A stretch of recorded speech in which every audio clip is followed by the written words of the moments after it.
یہ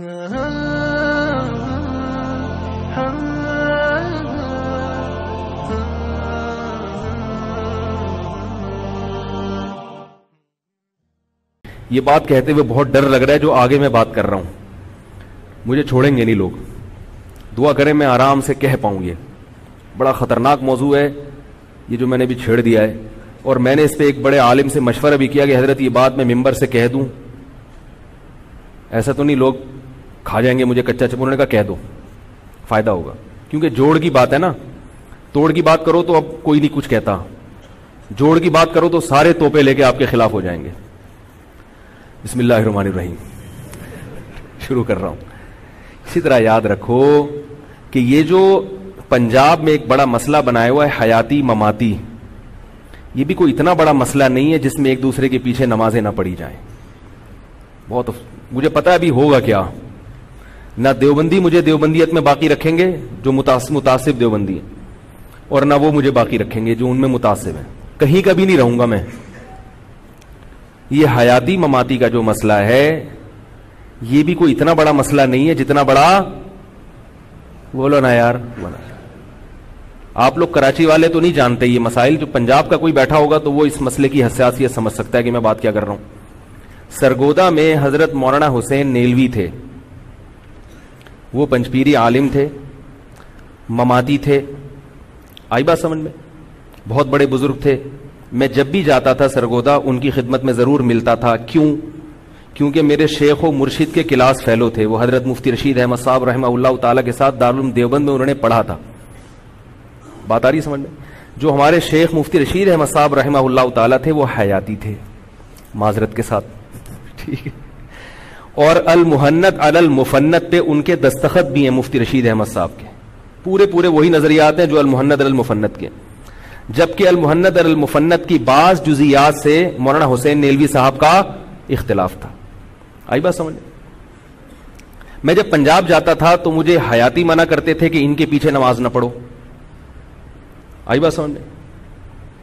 اور جو ہے نا ہمارے حضرت کے پاس جب جاتا تھا تو حضرت مولانا حسین نیلوی صاحب کی بڑی تعریف کرتے تھے. حالانکہ ہمارے حضرت نے مولانا حسین نیلوی رحمہ اللہ تعالیٰ کی وہ تحریر بھی پڑھی تھی ممات والی. اور مولانا حسین نیلوی صاحب کا یہ بھی مذہب تھا کہ رسول اللہ صلی اللہ علیہ وسلم کی قبر کے قریب کھڑے ہو کر اگر سلام پڑھا جائے تو آپ صلی اللہ علیہ وسلم نہیں سنتے. یہ بھی ان کا مذہب تھا جمہور کے خلاف. جبکہ ہمارے شیخ کا مذہب یہ تھا, جو میرا بھی مسلک ہے, کہ جب نبی کی قبر کے قریب کھڑے ہو کر سلام پڑھا جائے گا تو آپ صلی اللہ علیہ وسلم بنفس نفیس سنتے ہیں, کیونکہ ابو داؤد کی صحیح حدیث ہے. لیکن مولانا حسین نیلوی صاحب اس حدیث کو ضعیف مانتے تھے. کتنا بڑا اختلاف تھا یا نہیں تھا؟ اس کے باوجود, اور ہمارے حضرت کو یہ معلوم بھی تھا کہ مولانا حسین نیلوی کا یہ نظریہ ہے کہ وہ ممات کے قائل ہے اور نبی کی قبر میں سننے کے قائل بھی نہیں ہے, معلوم تھا. اس کے باوجود اتنا احترام کرتے تھے, دونوں ایک دوسرے سے اتنی محبت کرتے تھے کہ جب میں نے مولانا حسین نیلوی کے سامنے اپنے شیخ کا ذکر کیا تو ان کی آنکھوں میں محبت سے آنسو آ گئے. آ رہی بات سمجھ میں؟ اور جب وہ کراچی تشریف لائے تو حضرت نے ان کا استقبال کیا. حضرت ٹیک لگا کے بیٹھے تھے. ان سے فرمایا کہ آپ کا احترام یہ نہیں ہے کہ میں ٹیک لگاؤں آپ کے سامنے, لیکن مجھے عذر ہے. احترام کا تقاضا یہ ہے کہ آپ کے سامنے, بولو نا یار, ٹیک لگا کے نہ بیٹھوں, لیکن عذر کی وجہ سے بیٹھا. وہ اکرام کیا کہ نہیں کیا؟ اور یہ بھی فرمایا, میں نے ایک دفعہ ذکر کیا کہ حضرت میں سرگودا میں ان سے ملاقات کر کے آیا ہوں. حضرت نے فرمایا کہ وہ پیدائشی شریف ہیں. بہت مشکل ہے سمجھانا, آپ لوگ کو نہیں پتا چلا اس مسئلے کی حساسیت کا. جو سرگودا میں سن رہے ہوں گے نا بیان, ان کو پتا چلے گا میں کیا کہہ رہا ہوں. حضرت نے مولانا حسین نیلوی, ہمارے حضرت نے کیا فرمایا مولانا حسین نیلوی کے بارے میں؟ یہ بندہ پیدائشی شریف ہے. اتنے اچھی طبیعت کے آدمی ہیں, یہ پیدائشی شریف ہیں یہ. حالانکہ حضرت کا ان سے اس مسئلے میں کیا تھا؟ اختلاف. اب جو دونوں طرف غلو کرنے والے لوگ ہیں نا حیات ممات میں, جو غالی لوگ ہیں, وہ کیا کریں گے؟ مفتی رشید احمد صاحب کو دیوبندیت سے باہر نکال دیں گے. وہ کہیں گے یہ دیوبندیوں کا عقیدہ نہیں ہے کہ کسی مماتی کا اتنا اکرام کیا جائے, اس کے پیچھے نماز پڑھی جائے, اس سے ملاقات پہ خوش ہوا جائے. تو میرے بھائی مفتی رشید احمد صاحب کو اگر آپ نکالو گے تو بہت چوڑے میں آ جاؤ گے آپ کیونکہ حضرت مفتی محمد تقی عثمانی صاحب اور مفتی محمد رفیع عثمانی صاحب ہمارے حضرت کے خاص شاگردوں میں سے ہیں. 7 سال ان دونوں حضرات نے ہمارے حضرت مفتی رشید احمد صاحب سے پڑھا ہے. 7 سال. اور صرف پڑھا نہیں ہے, کئی کتابیں پڑھی ہیں, فتوے کا کام بھی انہی سے سیکھا ہے. اور مفتی محمد شفیع صاحب رحمۃ اللہ علیہ نے بہت عرصے تک ان دونوں کی تربیت کے لیے ان دونوں کو ہمارے حضرت کے حوالے کیا ہوا تھا. تو کیا مفتی محمد تقی عثمانی صاحب کے استاذ کو بھی دیوبندیوں کی فہرست سے نکالو گے؟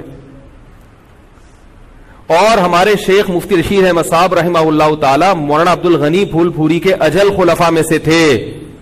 اور مولانا عبد الغنی پھول پوری مولانا شرف علی تھانوی کے بہت بڑے خلیفہ تھے. تو خلیفاؤں کے خلیفاؤں کو بھی نکال دو گے کیا؟ بچے گا کون پھر؟ رینجرز بلوانی تو نہیں پڑے گی بھائی.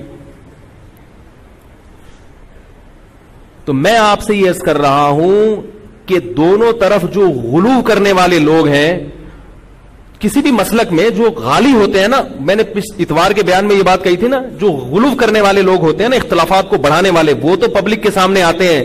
معتدل طبقہ پبلک کے سامنے نہیں آتا. آئی بات سمجھ میں؟ پھر ہمارے حضرت کے سامنے کسی نے حیات ممات کا مسئلہ پوچھا تو حضرت نے فرمایا کہ ان مسائل کی اتنی اہمیت نہیں ہے کہ ان کو اتنی ہوا دی جائے.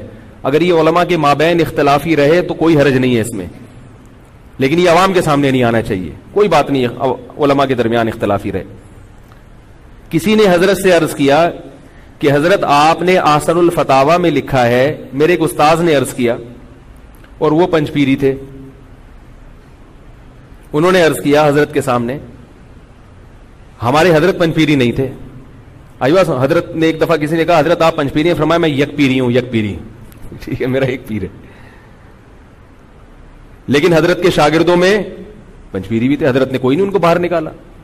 تو انہوں نے عرض کیا کہ حضرت آپ نے احسن الفتاوی میں لکھا ہے کہ رسول اللہ صلی اللہ علیہ وسلم کی جو ازواج ہیں ان سے نکاح اس لیے حرام ہے کہ نبی صلی اللہ علیہ وسلم کی جو زندگی ہے قبر میں اس کے اثرات ہیں, یہ یعنی وہ اتنی طاقتور زندگی ہے کہ گویا آپ پر موت واقعی نہیں ہوئی, اس لیے آپ کی بیویوں سے نکاح حرام.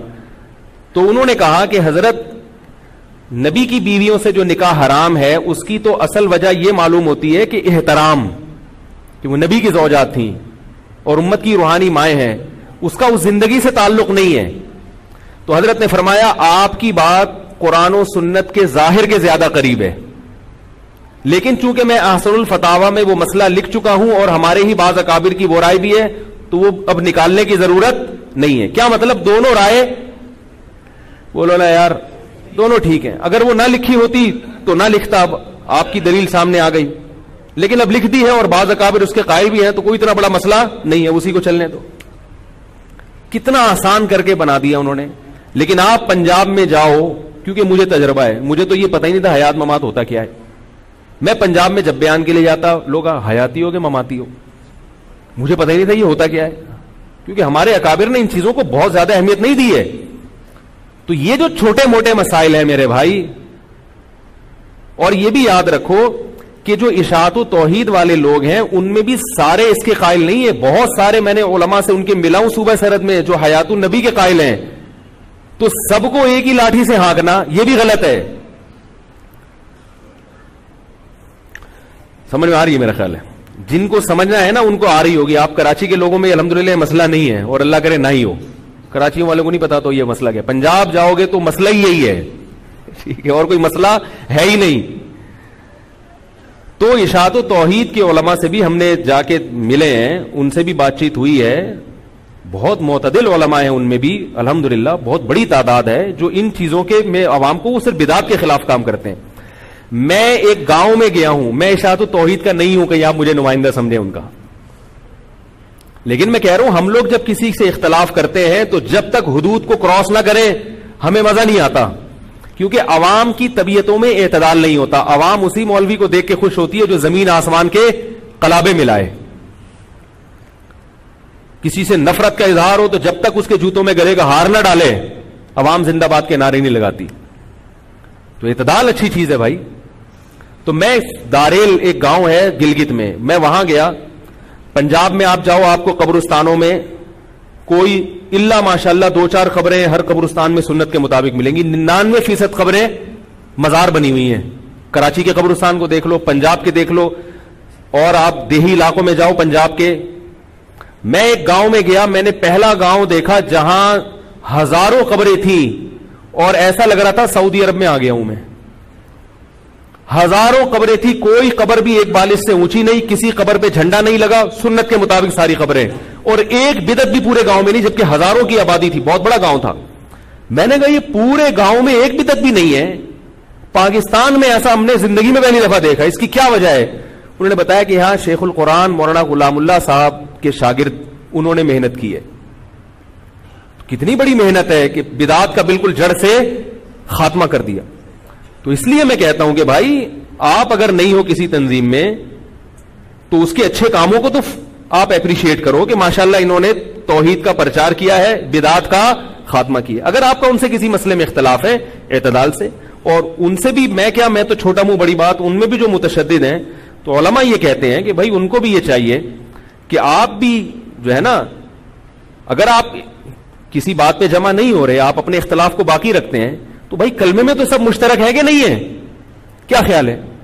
سب کے اکابر بھی ایک ہے, سب نے علم ایک جگہ سے حاصل کیا, تو پھر اتنا زیادہ اختلاف کو ہوا دینا. ہمارے ایک دوست ہیں ابو ظہبی میں, میرا بیان سن رہے ہیں, انہوں نے بڑا اچھا لطیفہ بھیجا, وہ میں آپ کو سناتا ہوں جس سے آپ کو پتا چلے گا کہ آج کل مارکیٹ میں ہو کیا رہا ہے, مسلمانوں میں جو اختلاف پھیلا ہوا ہے نا وہ چل کیا رہا ہے. کہتے ہیں ایک امریکہ میں ایک آدمی دوسرے آدمی سے ملا, ٹھیک ہے نا, اب یہ بھی ڈر ہوتا ہے یہ پتہ نہیں مسلمان ہے یا کافر ہے, تو ملا, پوچھا کہ بھائی اور جناب کیا حال ہے, آپ کا مذہب کیا ہے؟ اس نے کہا میں مسلمان ہوں. اس نے کہا الحمدللہ میں بھی کیا ہوں, مسلمان. چلو یہ بات تو ہم میں مشترک نکل آئی, دوستی پکی ہو جائے گی ہماری. بولا مسلمانوں میں شیعہ ہیں یا سنی ہیں؟ اس نے کہا سنی ہو. کہہ رہا الحمدللہ میں بھی کیا ہوں, سنی. بھائی ہمارا تو مسلک کیا ہے, ایک ہی مسلک. سنیوں میں آپ حنفی ہیں, شافعی ہیں, مالکی, حنبلی کیا ہیں, یہ غیر مقلد ہیں؟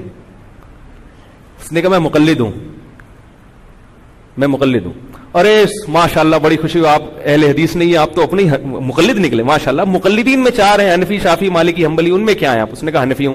ارے سبحان اللہ, آپ تو اپنے ہی حنفی نکلے, رفع الدین نہیں کریں گے آپ ماشاءاللہ, ایک جیسی نماز پڑھیں گے کتنا اچھا لگے گا. بولے کہ حنفیوں میں آپ کیا ہیں, دیوبندی ہیں, بریلوی ہیں, گرین ہے, وائٹ ہیں؟ اس نے کہا دیوبندی. ارے بھائی سبحان اللہ یار, اب تو مزہ ہی آ, موجہ ہی موجہ, بالکل اپنا ہی مذہب نکل رہا ہے. آخر میں پوچھتا ہے دیوبندیوں میں حیاتی ہیں مماتی ہیں؟ ٹھیک ہے. اس نے کہا مماتی. کہنے دھت تمہارے کی, تیرے پیچھے تو نماز ہی نہیں ہوتی. اس کا مطلب یہ ہوا کہ آپ یہ باور کرانا چاہتے ہیں کہ پوری دنیا میں جنت میں میں اور میرے جیسے 5-6 آدمی جائیں گے جو صرف پاکستان اور انڈیا میں رہتے ہیں اور بنگلہ دیش میں, باقی ساری دنیا کہاں جا رہی ہے؟ بولو بھائی, جہنم میں جا رہی ہے. تو بھائی اب ایک طریقہ تو یہ کہ آپ سب کو ایک ہی مسلک پہ لے آئیں, اتفاق ایسے پیدا ہوگا کہ سب کو کیا کریں آپ, اور یہ ممکن نہیں ہے. پھر یہ ہے نا کہ اس کی کیٹیگری کریں کہ کس کا قسم کا اختلاف ناقابل برداشت ہے اور کون سا اختلاف ہے کہ وہ اختلاف باقی رکھتے ہوئے بھی ہم ایک دوسرے سے محبت کر سکتے ہیں, ایک دوسرے کو جنتی, بولو نا یار, سمجھ سکتے ہیں. تو وہ اس لیے میں وہ اختلافات کی کیٹیگری بتا رہا ہوں. اب ہونا یہ چاہیے تھا, یہ اگر ان سے ملتے, کہتے بھائی سنی ہے تو چلو بھائی ٹھیک ہے, تم بھی قرآن و حدیث کو, صحابہ کو مانتے, بہت اچھی, السلام علیکم, کافی تھا اتنا. اور اگر چلو شیعہ ہو تو بھائی قرآن و حدیث کو تو مانتے ہو نہ ہو, تو پھر ہم اس پہ بات کر لیتے ہیں کہ بھائی تمہارا یہ نظریہ قرآن و حدیث کے خلاف ہے. اس سے بات ہو سکتی ہے کیونکہ وہ زبان کی حد تک قرآن و حدیث کو حجت مانتا ہے. اس لیے بہت سارے شیعہ ایسے ہیں کہ ان سے جب محبت سے, تمیز سے بات ہوئی ہے تو وہ بھی مانے, انہوں نے تسلیم کیا ہے. بات جب تمیز سے ہوگی تو اگلا مانے گا, اور اگر بندوق لے کے بات کرو گے اس سے پھر تو وہ ماننے والا بھی نہیں مانے گا نا. اور پھر آپ کا اگر اس سے اختلاف ہے کہ بھئی چلو سنیوں کو ایک برحق مذہب قرار دے دیا جائے, شیعوں کو آپ یہ سمجھتے ہیں کہ بھئی وہ اہل سنت سے خارج ہیں, تو پھر اتنی بات تو ہے نا کہ ان میں جو آپ کے سامنے صحابہ کی گستاخی کر رہا ہے آپ کے منہ پہ, اس میں تو معاملہ پھر گڑبڑ ہے. کسی بھی کے بھی بزرگوں کے خلاف, آپ کے باپ کے خلاف کوئی آپ کے منہ پہ بولے تو یہ برداشت کے قابل نہیں ہے. تو آپ اس سے بولو کہ بھئی ہمارے سامنے آپ نے اس قسم کی بات نہیں کرنی, باقی وہ جو مرضی کرتا رہے اس کا مذہب ہے. لڑائی کی بات نہیں ہے. مسئلہ سارا کہاں پیدا ہو رہا ہے؟ بھائی غیر مسلم تو محمد صلی اللہ علیہ وسلم کو نبی ہی نہیں مانتے, تو کیا ان سے پھٹے بازی کی اجازت ہے؟ اس سے بڑی کیا گستاخی ہوگی نبی کی کہ نبی کو نبی نہ مانا جائے. نبی کو نبی نہ ماننے کا مطلب پتہ ہے کیا ہے؟ معاذ اللہ محمد صلی اللہ علیہ وسلم کو معاذ اللہ نقل کفر دنیا کا سب سے بڑا جھوٹا قرار دیا جائے. یہ مطلب ہے نبی نہ ماننے کا, کیونکہ اس کا مطلب ہے کہ انہوں نے جو اللہ پہ جھوٹ باندھا کہ اللہ نے مجھے نبی بنایا ہے, تو اللہ فرماتے ہیں وَمَنْ أَظْلَمُ مِمَّنِ افْتَرَىٰ عَلَى اللَّهِ كَذِبًا, اس سے بڑا ظالم کون ہوگا جو اللہ پہ جھوٹ باندھے. تبھی ہم کہتے ہیں کہ مرزا غلام احمد قادیانی اس کائنات کا بدترین انسان تھا, کیونکہ ایک جھوٹ کم درجے کا جھوٹ ہوتا ہے, ایک جھوٹ کس پر ہوتا ہے؟ اللہ پہ جھوٹ باندھیں. تو کتنا بڑا ہمارا غیر مسلموں سے اختلاف ہے, مگر پھٹے بازی کرتے ہیں؟ نہیں کرتے. اسلام نے اجازت دی ہے کہ آپ ان سے کاروبار بھی کر سکتے ہیں, آپ ان سے لین دین بھی کر سکتے ہیں. مذہب کے معاملے میں آپ ان سے بات کریں تمیز سے, مان جائے ٹھیک ہے, نہیں مانے تو بولے بھائی ٹھیک ہے, اللہ تعالیٰ آخرت میں حساب لے گا. تو یہی پالیسی اور جو مسلمان ہیں اس سے تو محبت کا حکم ہے اس سے. تو میں یہ کر رہا تھا کہ یہ جو مسائل ہے نا, میری رائے تو وہی ہے جو حضرت مفتی رشید احمد صاحب کی رائے تھی, اور یہ صرف تقلیداً نہیں ہے, دلائل سے ہے. لیکن آپ کی رائے سے اگر کوئی اختلاف کرتا ہے تو اس اختلاف کی نوعیت دیکھی جاتی ہے کہ نوعیت کس درجے کی ہے. اس کو بہت زیادہ بڑھا چڑھا کے پیش کرنا, اس کو میں لڑنا, یہ غلط ہے.